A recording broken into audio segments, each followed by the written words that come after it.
প্রথম একটা নাম্বার দিয়ে দিল, তারপর তাদের ইচ্ছা মতো ম্যানেজমেন্ট কমিটি প্রিন্সিপাল মিলে কোত্থেকে কারে এনে ভর্তি করেন। এই খবর কি সাংবাদিক সাহেবরা রেখেছেন?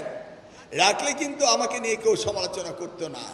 আমার কাছে সব ইনফরমেশন আছে, কোথায় কতজনের লটারি হয়েছে, কি হয়েছে। এই লটারির জন্য আমার কচুয়ার ছেলে মেয়েরা ভিকারুন্নয় এসে লটারিতে অ্যাপ্লিকেশন করে, যদি টিকিট লাইয়া যায় তাহলে ঢাকায় বাসায় নিয়ে আসবে। এই যদি লাইয়া যায় চান্সেও মানুষ থাকে। আবার আমাকে নিয়ে সমালোচনা করে যে গরিব ধনীর বৈষম্যকে উনি নষ্ট করে দিচ্ছেন।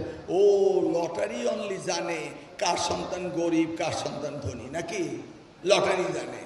ও তিনি মেধাবীদের সাথে নন মেধাবীদের পড়তে দিচ্ছেন না। ও লটারি বলতে পারে কে মেধাবী কে মেধাবী না। কি কি সাংবাদিক ভাইরা, হয়নি এই সমালোচনা? ভর্তি হতে হবে ভালো স্কুলে, ভালো কথা। ভালো স্কুলে ইতিহাস কি? আমি দেখেছি অনেক জায়গায় ওয়ান স্টুডেন্ট সাথে 3 জন করে শিক্ষক নিয়োগ করা হয়, তার সাথে 2 জন অভিভাবক, 5 জন, নাকি? ওয়ান স্টুডেন্টের সাথে 5 জন, সেটাই তো ভালো স্কুলের ক্যাটাগরিতে, নাকি?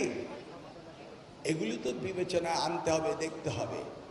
তাই বলছি যে লটারি মেধাবী নির্ধারণ করে না। আমরা ক্যাশম্যান এরিয়া করে নেব, আমরা এইজকে কন্ট্রোল করব।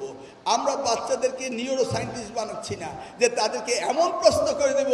কেউ কেউ বলছে হাসনাত আবদুল্লাহর কোচিং সেন্টার আছে মাননীয় সংসদ সদস্যের, উনি প্রস্তাব করলো আর মিলন সেটা মেনে গেল, মেলে কোচিংকে প্রভাবিত করছে। এগুলো কোনো কথা হলো?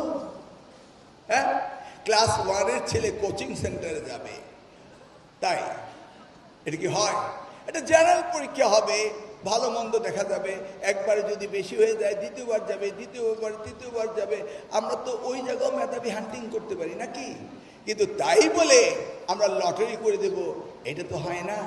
This is not the equate system. আর সব জায়গায় ভালো ভালো স্কুল থাকে, ধরে নিলাম ভিকারুন্নয় ভালো স্কুল, ল্যাবরেটরি, আইডল ভালো স্কুল, তো ভালো ছেলে মেয়েরা পড়বে, অসুবিধা কী আছে? সব জায়গায় সব কিছু করতে হবে এমন তো কথা নাই। আর আপনাদের স্কুলগুলো যদি ভালো হয়ে যায় তাহলে তো এখানে সব ভিড় জমাবে না, নাকি? তাহলে আপনাদের স্কুল কি আপনারা খারাপ বানাচ্ছেন? তাহলে আপনাদের স্কুল কেন ভালো হবে না? কেন আপনার পাশের ছেলেমেয়েরা আপনার বাড়ি ছেড়ে আরেক জায়গায় স্কুলে যাবে? সেটার জন্য দায়ী কে? শিক্ষকরা না?